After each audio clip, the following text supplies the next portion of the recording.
ಎಲ್ಲರಿಗೂ ನಮಸ್ಕಾರ. Welcome to our Hoysala classes.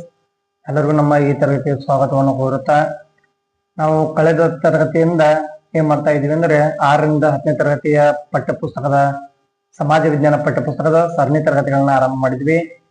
ಈ ಸರಣಿ ತರಗತಿಗಳು ಮುಂಬರುವ ಶಿಕ್ಷಕರ ನೇಮಕಾತಿ ಆಗಿರುತ್ತ HSTR, GPSTR, PSTR ಮತ್ತೆ ಕರ್ನಾಟಕ TET ಸಂಬಂಧಪಟ್ಟಂತೆ ಈ ತರಗತಿಗಳು ತುಂಬಾ ಉಪಯುಕ್ತವಾಗಿರ್ತವೆ. ನಾವು ಕಳೆದ ತರಗತಿಯಲ್ಲಿ ಅಧ್ಯಾಯ 3 ನಮ್ಮ ಹೆಮ್ಮೆಯ ರಾಜ್ಯ ಕರ್ನಾಟಕ ಅದಲ್ಲಿ ಏನ್ ಮಾಡಿದ್ವಿ ಅಂದ್ರೆ ಬೆಂಗಳೂರು ವಿಭಾಗದಲ್ಲಿನ ಕೆಲವೊಂದಿಷ್ಟು ಮಾಹಿತಿಯನ್ನ ನಾವಿಲ್ಲಿ ಅಧ್ಯಯನ ಮಾಡಿದ್ವಿ. ಇವತ್ತು ಅದರ ಮುಂದುವರೆದ ಭಾಗವನ್ನ ಅಧ್ಯಯನ ಮಾಡೋಣ. ಅಧ್ಯಯನವನ್ನ ತರಗತಿಯನ್ನು ಪ್ರಾರಂಭ ಮಾಡೋದ್ರಿಂದ ಮುಂಚಿತವಾಗಿ ಇನ್ನೂ ಯಾರೆಲ್ಲ ನಮ್ಮ ಚಾನಲ್ಗೆ ಸಬ್ಸ್ಕ್ರೈಬ್ ಮಾಡಿಲ್ಲ ಸಬ್ಸ್ಕ್ರೈಬ್ ಮಾಡಿ, ಅದೇ ರೀತಿಯಾಗಿ ನಿಮ್ಮ ಜ್ಞಾನವನ್ನು ಹೆಚ್ಚಿಸಿಕೊಳ್ಳಿ. ನಮ್ಮೊಡನೆ ನಮ್ಮ ಅಧ್ಯಯನವನ್ನ ಒಂದು ಹೊಸ ಹೆಜ್ಜೆಯೊಳಗೆ ಮುಂದೆ ಸಾಗಿ ಅಂತ ಹೇಳ್ತಾ ಇವತ್ತಿನ ತರಗತಿಯನ್ನು ಆರಂಭ ಮಾಡೋಣ. ಅಧ್ಯಾಯ 3 ನಮ್ಮ ಹೆಮ್ಮೆಯ ರಾಜ್ಯ ಕರ್ನಾಟಕ. ನಾವು ಕಳೆದ ತರಗತಿಯಲ್ಲಿ ಬೆಂಗಳೂರು ವಿಭಾಗದಲ್ಲಿರುವಂತ ಅರಣ್ಯ ಸಂಪತ್ತು ಆಗಿರ್ಬೋದು, ಉದ್ಯಮಿಗಳಾಗಿರ್ಬೋದು, ಕೃಷಿ ಮತ್ತೆ ಚಾರಿತ್ರಿಕ ಹಿನ್ನೆಲೆ ಮುಂತಾದ ಅಂಶಗಳನ್ನ ಅಧ್ಯಯನ ಮಾಡಿದ್ವಿ. ಅದರ ಮುಂದುವರೆದ ಭಾಗ ಇವತ್ತಿನ ತರಗತಿಯಲ್ಲಿ ಬೆಂಗಳೂರು ವಿಭಾಗದಲ್ಲಿರುವಂತ ಏನು ಕಲೆ, ಸಾಹಿತ್ಯ ಮತ್ತು ಜನಪದ, ನಾಟಕ, ನೃತ್ಯಗಳಿಗೆ ಸಂಬಂಧಪಟ್ಟಂತೆ ಯಾವ ಯಾವ ವಿಷಯಗಳನ್ನ ಒಳಗೊಂಡಿದೆ ಅಂತ ನಾವಿಲ್ಲಿ ಅಧ್ಯಯನ ಮಾಡುತ್ತಾ ಹೋಗೋಣ. ಪ್ರಾಚೀನ ಕಾಲದಲ್ಲಿ ಏನಾಯ್ತು ಅಂದ್ರೆ ಈ ವಿಭಾಗ ಕಲೆ ಮತ್ತು ಸಾಹಿತ್ಯಕ್ಕೆ ಹೆಸರುವಾಸಿಯಾಗಿದೆ ಅಂತಾನೆ ನಾವು ತಿಳಿದುಕೊಳ್ಬಹುದು. ಯಾಕಂದ್ರೆ 12ನೇ ಶತಮಾನದಿಂದ ವಚನ ಸಾಹಿತ್ಯಕ್ಕೆ ಅಪಾರವಾದಂತ ಕೊಡುಗೆ ನೀಡಿದಂತ ಆಕ್ರಮಾದೇವಿ ಆಗಿರ್ಬೋದು, ಅಲ್ಲಮ ಪ್ರಭುಗಳಾಗಿರ್ಬೋದು ಈ ಬೆಂಗಳೂರು ವಿಭಾಗದ ಶಿವಮೊಗ್ಗ ಜಿಲ್ಲೆಯ ಬಳ್ಳಿಗಾವೆಗೆ ಸೇರಿದ್ದಾರೆ ಅಂತ ನಾವಿಲ್ಲಿ ತಿಳಿದುಕೊಳ್ಳಬಹುದು. ಅದೇ ರೀತಿಯಾಗಿ ದಾಸ ಪರಂಪರೆ ಸಹ ಮತ್ತೆ ಶ್ರೀಪಾದರಾಯರು ಮುಂತಾದವರು ಈ ಬೆಂಗಳೂರು ವಿಭಾಗಕ್ಕೆ ಸೇರಿದ್ದಾರೆ ಅಂತ ನಾವಿಲ್ಲಿ ತಿಳಿದುಕೊಳ್ಳಬಹುದು. ಇಲ್ಲಿ ಪಕ್ಕದಲ್ಲಿ ಚಿತ್ರದಲ್ಲಿ ಗಮನಿಸಿರುವಂತೆ ಈ ಮಾಸ್ತಿ ವೆಂಕಟೇಶ ಅಯ್ಯಂಗಾರ್ ಆಗಿರ್ಬೋದು, ನಮ್ಮ ಹೆಮ್ಮೆಯ ಕನ್ನಡದ ಕವಿಯಾದಂತ ಕುವೆಂಪುರವರು ಆಗಿರ್ಬೋದು, ಮತ್ತೆ UR ಅನಂತಮೂರ್ತಿ ಅವರು, ಮತ್ತೆ GS ಶಿವರುದ್ರಪ್ಪನವರು ಮುಂತಾದವರು ಏನ್ ಮಾಡಿದ್ರೆ ಈ ವಿಭಾಗಕ್ಕೆ ಕನ್ನಡ ಸಾಹಿತ್ಯಕ್ಕೆ ಅನೇಕ ಕೊಡುಗೆಗಳನ್ನ ನೀಡಿದ್ದಾರೆ ಅಂತ ಇಲ್ಲಿ ನಾವು ನೋಡಬಹುದು. ಅದೇ ರೀತಿಯಾಗಿ ಅನುಪಮ ನಿರಂಜನ್ ಮತ್ತೆ MK ಇಂದಿರಾರವರು ಮತ್ತೆ ಡಿಸೋಜರವರು ಮತ್ತೆ ಸಿದ್ದಲಿಂಗಯ್ಯನವರು ಇದೇ ವಿಭಾಗಕ್ಕೆ ಸೇರುತ್ತಾರಂತ ನಾವಿಲ್ಲಿ ಗಮನಿಸಬಹುದು. ಈ ಸಾಹಿತ್ಯದಷ್ಟೇ ನಾಟಕದಲ್ಲಿಯೂ ಕೂಡ ಅನೇಕ ಸಾಧನೆಗಳನ್ನ ಈ ವಿಭಾಗದಲ್ಲಿ ಮಾಡಿದ್ದಾರೆ ಅಂತ ನಾವು ಇಲ್ಲಿ ಗಮನಿಸಬಹುದು. ಗುಬ್ಬಿ ವೀರಣ್ಣನವರ ಹೆಸರು ಕನ್ನಡ ನಾಟಕದ ಇತಿಹಾಸದಲ್ಲಿ ಒಂದು ಚಿರಸ್ಮರಣೀಯ ಅಂದ್ರೆ ಹೇಳಿದ್ರೆ ತಪ್ಪಾಗದು, ಅಂದ್ರೆ ಚಿರಸ್ಥಾಯಿಯಾಗಿದೆ ಅಂತ ಹೇಳ್ಬೋದು. ಈ ಗುಬ್ಬಿ ವೀರಣ್ಣನವರಿಗೆ ನಾಟಕ ರತ್ನ, ನಾಟಕ ಸಾರ್ವಭೌಮ ಎಂಬ ಮುಂತಾದ ಬಿರುದುಗಳನ್ನ ನೀಡಿದ್ದಾರೆ. ಮತ್ತು ತುಮಕೂರು ಜಿಲ್ಲೆಯ ಗುಬ್ಬಿಯವರು ಅಂತ ಇವರು ಗುಬ್ಬಿ ವೀರಣ್ಣನವರು ನಾಟಕ ರಂಗಕ್ಕೆ ಸೇರಿದ್ದಾರೆ. ಕನ್ನಡ ರಂಗಭೂಮಿ ಇತಿಹಾಸದಲ್ಲಿ ಗಮನಿಸಬೇಕಾದ ಮತ್ತೊಂದು ಹೆಸರು ಯಾವುದಂದ್ರೆ ಅವು ಸುಬ್ಬಯ್ಯ ನಾಯ್ಡು ಅವರು. ಕನ್ನಡದ ಮೊದಲನೇ ಚಿತ್ರವಾದಂತ ಅಂದ್ರೆ ವಾಕ್ಯ ಚಿತ್ರ ಆದಂತ ಸತಿ ಸುಲೋಚನ ನಾಟಕದ ಅದರ ನಾಯಕದ ನಟರು ಯಾರು? ಈ ಸುಬ್ಬಯ್ಯ ನಾಯ್ಡು ಅವರು. ಕನ್ನಡದ ಮೊದಲ ವಾಕ್ ಚಿತ್ರ ಆದಂತ ಸತಿ ಸುಲೋಚನದ ನಾಯಕ ನಟ ಯಾರು ಅಂತ ಕೇಳಿದ್ರೆ ಅದು ಸುಬ್ಬಯ್ಯ ನಾಯ್ಡು ಅವರು. ಒಬ್ಬ ಸಭ್ಯ ಹಾಸ್ಯಗಾರರಾದಂತ K ಹಿರಣ್ಣಯ್ಯನವರು ಕೂಡ ಏನ್ ಮಾಡ್ತಾರಂದ್ರೆ ಮತ್ತೆ ಅವರ ಪುತ್ರ ಆದಂತ ಮಾಸ್ಟರ್ ಹಿರಣ್ಣಯ್ಯನವರು ರಂಗಭೂಮಿಗೆ ಅಪಾರವಾದ ಕೊಡುಗೆಗಳನ್ನ ನೀಡಿದ್ದಾರೆ ಅಂತ ನಾವು ಗಮನಿಸಬಹುದು. ಮತ್ತೆ ನೃತ್ಯ ಅನುಭವಕ್ಕೆ ಅಪಾರ ಕಾಣಿಕೆಯನ್ನ ನೀಡಿರುವಂತ ಶ್ರೀಮತಿ ಮಾಯಾ ರಾವ್ ಅವರು ಇದೇ ಬೆಂಗಳೂರಿನವರು ಅಂತ ನಾವಿಲ್ಲಿ ಗಮನಿಸಬಹುದು. ಬೆಂಗಳೂರು ಈಗ ಏನಾಗಿದೆ ಅಂದ್ರೆ ಪ್ರಸಿದ್ಧವಾದಂತ ಅಂದ್ರೆ ಪ್ರಮುಖವಾಗಿರುವಂತ ಒಂದು ಚಲನಚಿತ್ರೋದ್ಯಮದ ಕೇಂದ್ರ ಆಗಿದೆ ಅಂತ ನಾವಿಲ್ಲಿ ನೋಡಬಹುದು. ಡಾಕ್ಟರ್ ರಾಜ್ಕುಮಾರ್ ಅವರು ಆಗಿರ್ಬೋದು, ವಿಷ್ಣುವರ್ಧನ್ ಅವರು, ಮತ್ತೆ ಶಂಕರ್ ನಾಗರ್ ಅವರು, ಅಂಬರೀಷ್ ರವರು ಮುಂತಾದವರು ಏನ್ ಮಾಡಿದ್ರೆ ಈ ರಂಗಭೂಮಿಗೆ ಅಥವಾ ಈ ನಾಟಕ ರಂಗಭೂಮಿ ಆಗಿರ್ಬೋದು, ಮತ್ತೆ ಚಿತ್ರ ರಂಗಭೂಮಿ ಆಗಿರ್ಬೋದು ಮುಂತಾದವುಗಳ ಬೆಳವಣಿಗೆಗೆ ಇವರು ಪ್ರಮುಖವಾಗಿ ನಮಗೆ ಕಾರಣೀಭೂತರಾಗಿದ್ದಾರೆ ಅಂತ ನಾವಿಲ್ಲಿ ಗಮನಿಸಬಹುದು. ಮತ್ತೆ ಜನಪದ ಸಾಹಿತ್ಯ ಆಗಿರ್ಬೋದು ಮತ್ತೆ ಕಲೆಗೆ ಈ ವಿಭಾಗ ಅತ್ಯಂತ ಪ್ರಸಿದ್ಧಿಯನ್ನ ಪಡೆದಿದೆ ಅಂತ ನೋಡಬಹುದು. ಎಚ್.ಎಲ್. ನಾಗೇಗೌಡರವರು ಸ್ಥಾಪಿಸಿರುವಂತಹ ಜನಪದ ಲೋಕ ಎಲ್ಲಿ ಕಂಡು ಬರುತ್ತದೆ ಅಂದ್ರೆ ಈ ರಾಮನಗರ ಜಿಲ್ಲೆಯಲ್ಲಿ ಕಂಡು ಬರುತ್ತದೆ ಅಂತ ನಾವಿಲ್ಲಿ ಗಮನಿಸಬಹುದು. ಎಚ್.ಎಲ್. ನಾಗೇಗೌಡರು ಸ್ಥಾಪಿಸಿರುವಂತ ಜನಪದ ಲೋಕ. ಪ್ರಶ್ನೆ, ಜನಪದ ಲೋಕವನ್ನ ಸ್ಥಾಪನೆ ಮಾಡಿದವರು ಯಾರು ಅಂತ ಕೇಳಬಹುದು. ಎಚ್.ಎಲ್. ನಾಗೇಗೌಡರವರು. ಜನಪದ ಲೋಕ ಯಾವ ಜಿಲ್ಲೆಯಲ್ಲಿ ಇದೆ ಅಂತ ಕೇಳಬಹುದು. ಅದು ರಾಮನಗರ ಜಿಲ್ಲೆಯಲ್ಲಿದೆ ಅಂತ ನಾವಿಲ್ಲಿ ಹೇಳಬಹುದು. ಮುಂದೆ ಇಲ್ಲಿ ಚಿತ್ರದಲ್ಲಿ ಗಮನಿಸಬಹುದು. ಕನ್ನಡ ಚಿತ್ರರಂಗಕ್ಕೆ ನಮ್ಮ ಡಾಕ್ಟರ್ ರಾಜ್ಕುಮಾರ್ ಅವರು ಮತ್ತೆ ನಮ್ಮ ಸಾಹಸ ಸಿಂಹ ವಿಷ್ಣುವರ್ಧನ್ ರವರು ಮತ್ತೆ ಶಂಕರ್ ನಾಗ್, ಶ್ರೀಮತಿ ಮಾಯಾರಾವ್ ಮತ್ತೆ ಸುಬ್ಬಯ್ಯ ನಾಯ್ಡು, ಎಚ್.ಎಲ್. ನಾಗೇಗೌಡ, ಗುಬ್ಬಿ ವೀರಣ್ಣನವರು ಇಲ್ಲಿ ಚಿತ್ರದಲ್ಲಿ ನಾವು ಗಮನಿಸಬಹುದು. ಮುಂದೆ ಬೆಂಗಳೂರು ವಿಭಾಗದ ಪ್ರಮುಖ ಜನಪದ ಕಲೆಗಳನ್ನು ನಾವು ಇಲ್ಲಿ ನೋಡೋದಾದ್ರೆ ಬೆಂಗಳೂರು ವಿಭಾಗದಲ್ಲಿ ಒಂದು ಕರಗ ಉತ್ಸವ ಅಂತ ನಾವಿಲ್ಲಿ ಗಮನಿಸಬಹುದು. ಕರಗ ಉತ್ಸವ ಆಗಿರ್ಬೋದು. ಬೆಂಗಳೂರಿನಲ್ಲಿ ಪ್ರತಿ ವರ್ಷ ಈ ಕರಗ ಉತ್ಸವ ಆಗಿದೆ. ಒಂದು ಜನಪದ ರೀತಿಯ ಒಂದು ಉತ್ಸವವನ್ನ ಇಲ್ಲಿ ಮಾಡ್ತಾರೆ. ದಕ್ಷಿಣ ಕರ್ನಾಟಕದಲ್ಲಿ ಒಂದು ಪ್ರಸಿದ್ಧವಾದಂತ ಒಂದು ಸೋಮನ ಕುಣಿತ ಮತ್ತೊಂದು ಪ್ರಸಿದ್ಧ ಜಾನಪದ ಪ್ರದರ್ಶನ ಆಗಿದೆ ಅಂತ ಇಲ್ಲಿ ನೋಡ್ಬೋದು. ಮತ್ತೆ ಇಲ್ಲಿ ಈ ವಿಭಾಗದಲ್ಲಿ ಯಕ್ಷಗಾನ ಆಗಿರ್ಬೋದು, ಗಾರುಡು ಕುಣಿತ, ಡೊಳ್ಳು ಕುಣಿತ, ಕಂಸಾಳೆ ಮುಂತಾದ ಜನಪದ ಕಲೆಗಳು ಇಲ್ಲಿ ಈ ವಿಭಾಗದಲ್ಲಿ ಕಂಡು ಬರ್ತಾ ಇರೋದಂತ ನಾವು ಇಲ್ಲಿ ಗಮನಿಸಬಹುದು. ಅದೇ ರೀತಿಯಾಗಿ ಚಿತ್ರಕಲೆಯನ್ನ ನಾವು ನೋಡೋದಾದ್ರೆ ಚಿತ್ರಕಲೆಗೆ ಎಸ್.ಆರ್. ನಾಯ್ಡುರವರು ಮತ್ತೆ ರುಮಾಲೆ ಚನ್ನಬಸವಯ್ಯ ಮತ್ತೆ ವೆಂಕಟಪ್ಪ ಮುಂತಾದವರನ್ನ ನಾವು ಚಿತ್ರಕಲೆಗೆ ನೋಡಬಹುದು.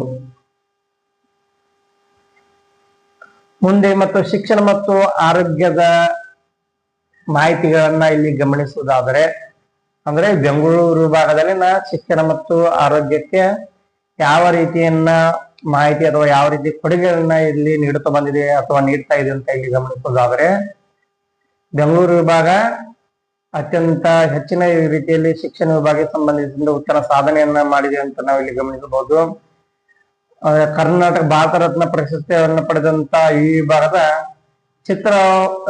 ಚಿಕ್ಕಬಳ್ಳಾಪುರ ಜಿಲ್ಲೆಗೆ ಸೇರಿದ್ದಾರೆ ಅಂತ ಇಲ್ಲಿ ನಾವು ಗಮನಿಸಬಹುದು. ಅವರಲ್ಲಿ ಸರ್ ಎಂ ವಿಶ್ವೇಶ್ವರಯ್ಯನವರು ಮತ್ತೊಬ್ಬರು ವಿಜ್ಞಾನಿಯಾದಂತ CNR ರಾವ್ ರವರು ಇಲ್ಲಿ ಭಾರತ ರತ್ನ ಪ್ರಶಸ್ತಿಯನ್ನ ಪಡೆದಿದ್ದಾರೆ ಅಂತ ನಾವು ಗಮನಿಸಬಹುದು. ಇಲ್ಲಿ ಪ್ರಸಿದ್ಧ ನೊಬೆಲ್ ಪ್ರಶಸ್ತಿ ಪಡೆದಂತ ಯಾರಂದ್ರೆ CV ರಾಮನ್ ರವರು ಬೆಂಗಳೂರಿನಲ್ಲಿ ಸಂಶೋಧನೆ ನಡೆಸಿದ್ದಾರೆ ಅಂತ ಇಲ್ಲಿ ಗಮನಿಸಬಹುದು. ಇಲ್ಲಿ ಚಿತ್ರದಲ್ಲಿ ಗಮನಿಸಿರುವ ಹಾಗೆ ಇಲ್ಲಿ ಪಕ್ಕದಲ್ಲಿ ಸಿದ್ಧಗಂಗಾ ಮಠ ಮತ್ತೆ ಸಿದ್ಧಗಂಗಾ ಮಠದ ಒಂದು ನಮ್ಮ ಗುರುಗಳಾದಂತ ಶ್ರೀ ಶಿವಕುಮಾರ ಸ್ವಾಮೀಜಿ ಅವರ ಬಗ್ಗೆ ನಾವಿಲ್ಲಿ ನೋಡೋಣ.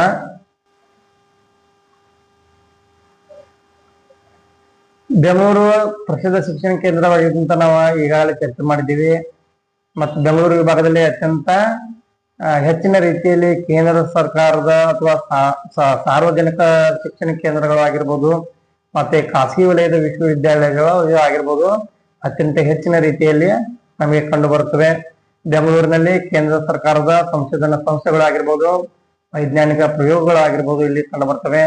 ಮತ್ತು ಬೆಂಗಳೂರು ಆಗಿರ್ಬೋದು, ಶಿವಮೊಗ್ಗ, ತುಮಕೂರು, ದಾವಣಗೆರೆ ಮುಂತಾದವುಗಳಲ್ಲಿ ಏನ್ ಮಾಡೋದಂದ್ರೆ ವಿಶ್ವವಿದ್ಯಾಲಯಗಳು ಸ್ಥಾಪನೆ ಮಾಡಿದ್ದಾರೆ ಅಂತ ಇಲ್ಲಿ ನಾವು ಗಮನಿಸಬಹುದು.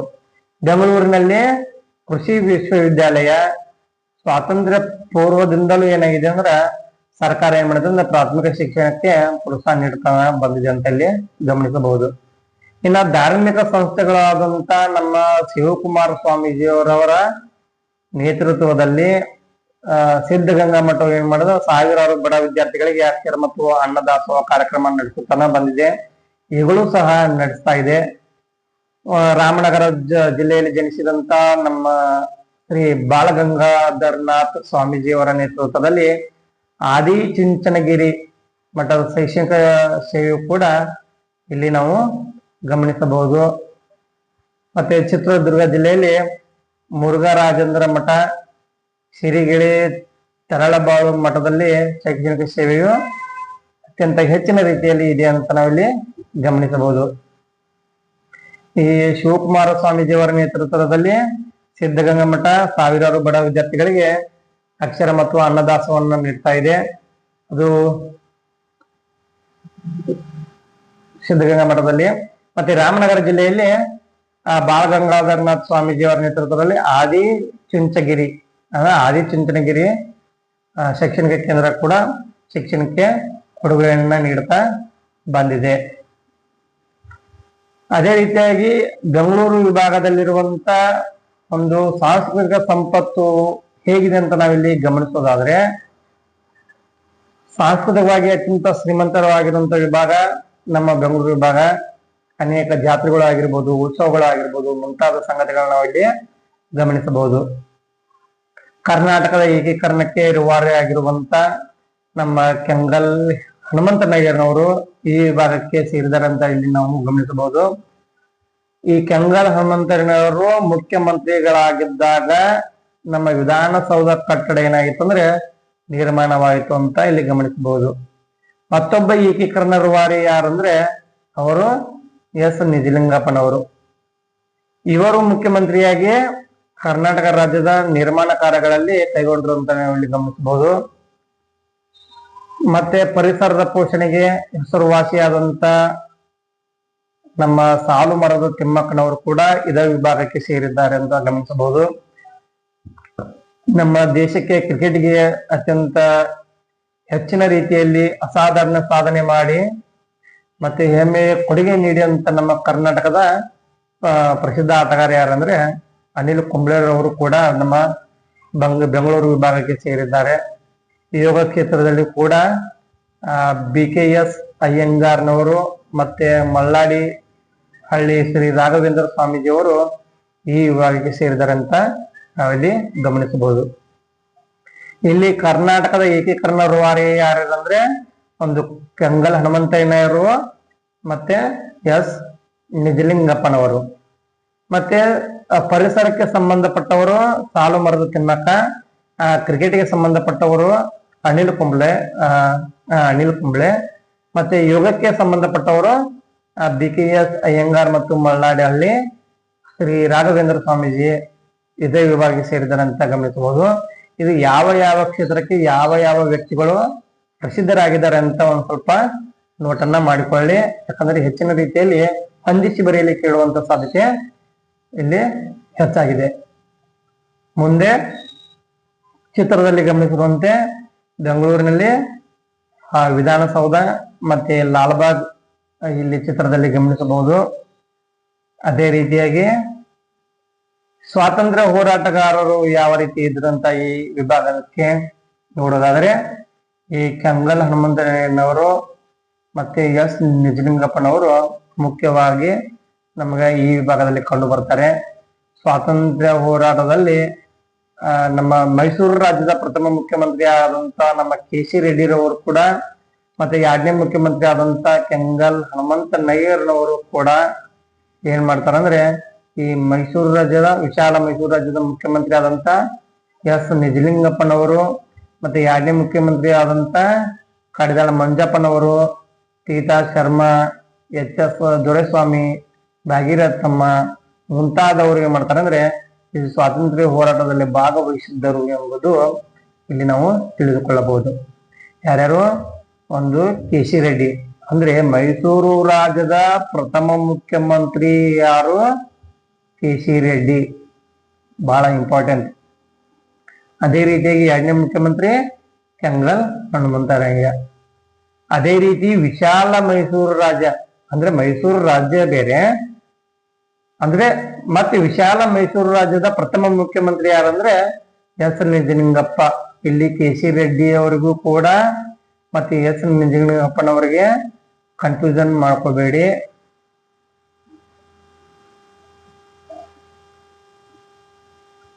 ಮೈಸೂರು ವಿಭಾಗದ ಪ್ರಥಮ ಮುಖ್ಯಮಂತ್ರಿ ಯಾರು? KC ರೆಡ್ಡಿ. ಅದೇ ರೀತಿ ವಿಶಾಲ ಮೈಸೂರು ರಾಜ್ಯದ ಪ್ರಥಮ ಮುಖ್ಯಮಂತ್ರಿ ಯಾರು? ಎಸ್ ನಿಜಲಿಂಗಪ್ಪ ಅಂತ ಇಲ್ಲಿ ನೋಡಿಕೊಳ್ಳಬಹುದು. ಮುಂದೆ ಇನ್ನು ಶಾಂತವೇರಿ ಗೋಪಾಲ ಸ್ವಾಮಿಯವರ ಬಗ್ಗೆ, ಗೋಪಾಲ ಗೌಡರ ಬಗ್ಗೆ ನಾವು ಇಲ್ಲಿ ನೋಡೋದಾದ್ರೆ, ಈ ಶಾಂತವೇರಿ ಗೋಪಾಲ ಗೌಡರು ಕರ್ನಾಟಕ ಕಂಡಂತ ಮಹಾನ್ ಆದರ್ಶವಾದಿ ರಾಜಕಾರಣಿಗಳಾಗಿರ್ತಾರೆ. ಶಿವಮೊಗ್ಗ ಜಿಲ್ಲೆ ಇವರ ಬಗ್ಗೆ ಒಂದ್ ಸ್ವಲ್ಪ ವಿಶೇಷತೆಯಿಂದ ಅಂದ್ರೆ ವಿಶೇಷತೆ ಏನಂತ ಇವರ ಬಗ್ಗೆ ನೋಡೋದಾದ್ರೆ, ಶಿವಮೊಗ್ಗ ಜಿಲ್ಲೆಯ ತೀರ್ಥಹಳ್ಳಿ ತಾಲೂಕಿನ ಆರಗನಲ್ಲಿ ಇವರು ಜನಿಸ್ತಾರೆ 14 ಮಾರ್ಚ್ 1923ರಂದು. ಮತ್ತೆ ತಮ್ಮ 28ನೇ ವಯಸ್ಸಿನಲ್ಲಿ ಯುವಕರಾದಂತ ನಮ್ಮ ಗೋಪಾಲಗೌಡರು ಇವರು 1951ರಲ್ಲಿ ಕಾಗೋಡು ಭೂ ಚಳವಳಿಯಲ್ಲಿ ಆರಂಭವಾದಾಗ ಆ ಚಳವಳಿ ಕೂಡ ಏನ್ ಮಾಡ್ತಾರೆ ಅಂದ್ರೆ ಇವರು ಭಾಗವಹಿಸ್ತಾರೆ. ಮತ್ತೆ ಸಮಾಜವಾದಿ ಪಕ್ಷದಲ್ಲಿ ಹೋರಾಟದಲ್ಲಿ ಇವರು ಗುರುತಿಸಿಕೊಳ್ತಾರೆ. ಮತ್ತೆ ಕರ್ನಾಟಕ ರಾಜ್ಯದ ಭಾಷಾ ಪ್ರಾಂತ್ಯಗಳ ಏಕೀಕರಣ ಆಗಿರ್ಬೋದು, ಮತ್ತೆ ರಾಜ್ಯದ ಹೆಸರು ಮೈಸೂರು ಇದ್ದದನ್ನ ಕರ್ನಾಟಕ ಎಂದಾಗ ಅಂದ್ರೆ ಕರ್ನಾಟಕ ನಾಮಕರಣವಾದಾಗ ಇರ್ಬೋದು, ಗೋಪಾಲಗೌಡರು ಸಹ ಏನ್ ಮಾಡಿದ್ರು ಅಂದ್ರೆ ಪ್ರಮುಖವಾಗಿ ಭಾಗವಹಿಸಿದರು ಅಂತ ಇಲ್ಲಿ ನಾವು ನೋಡ್ಬೋದು. ಶಾಸನ ಸಭೆಯಲ್ಲಿ ಇವರು ಮಾಡಿದಂತ ಭಾಷಣಗಳು, ಬದುಕಿನ ನಡೆಗಳು ಏನ್ ಮಾಡ್ತಾರೆ ಅಂದ್ರೆ ಕರ್ನಾಟಕ ಕಂಡಂತ ಅತ್ಯಂತ ರಾಜಕಾರಣಿಗಳಲ್ಲಿ ಒಬ್ಬರನ್ನಾಗಿ ಮಾಡಿದೆ ಅಂತ ಇಲ್ಲಿ ನಾವು ಇಲ್ಲಿ ಗಮನಿಸಬಹುದು. ಇದಿಷ್ಟು